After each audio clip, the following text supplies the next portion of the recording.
prestasi. Nah, misalnya kita punya reward kepada diri sendiri, misalnya kita beli bakso, beli ayam, beli sate gitu. Ya, baik. Terima kasih kepada Widya. Nah, sebelumnya kita lanjut ke pengertiannya, yaitu menyayangi diri adalah kemampuan untuk mengenali nilai diri, yaitu memperlakukan diri dengan baik, menerima kekurangan serta menjaga kesehatan fisik dan mental emosional. Nah, semua.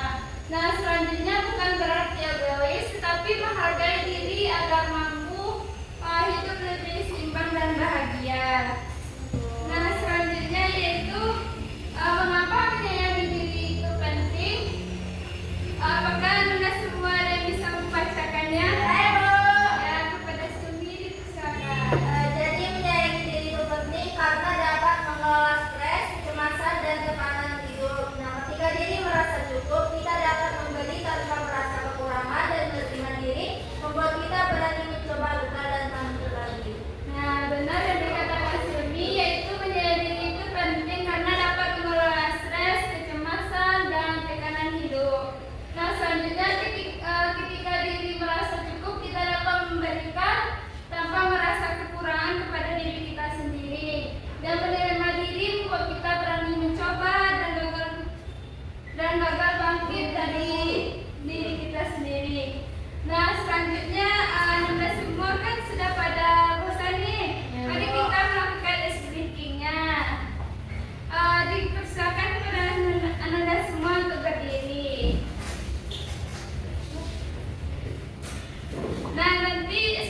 kepada diri sendiri, lebih jujur dan lebih menerima. Semakin kita menghargai diri, semakin kuat kita menghadapi kehidupan dan memberi kebaikan kepada orang lain. Benar, dan dikatakan siapa, apakah ini bisa menyimpulkannya apa yang disampaikan tadi? Bisa Bu, jadi kita menyayangi diri kita sendiri, kita tahu bahwa kekurangan kita, kelebihan kita, itu kita syukuri.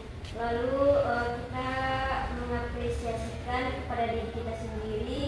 Jika kita salah, itu tidak masalah, itu bagian dari perjalanan kita ke depannya. Nah, apakah sudah bisa menyimpulkannya? Betul sekali Bu, hampir sama kayak Windy. Jadi menyayangi diri adalah perjalanan yang bukan tujuan saja. Jadi kita ada proses nih gitu Bu. Untuk menuju yang tercapai, jadi harus ada proses dulu. Benar, terima kasih kepada Silmi yang dimana kesimpulannya yaitu menyayangi diri adalah perjalanan bukan tujuan instan, dimulai dari langkah kecil seperti lemah lembut pada diri sendiri, lebih jujur dan lebih menerima kekurangan. Dan semakin kita menghargai diri, semakin kuat kita kita juga menghargai kehidupan dan memberi kebaikan kepada orang lain. Selanjutnya, apakah anak-anak ibu ada yang ingin ditanyakan? Tidak Bu.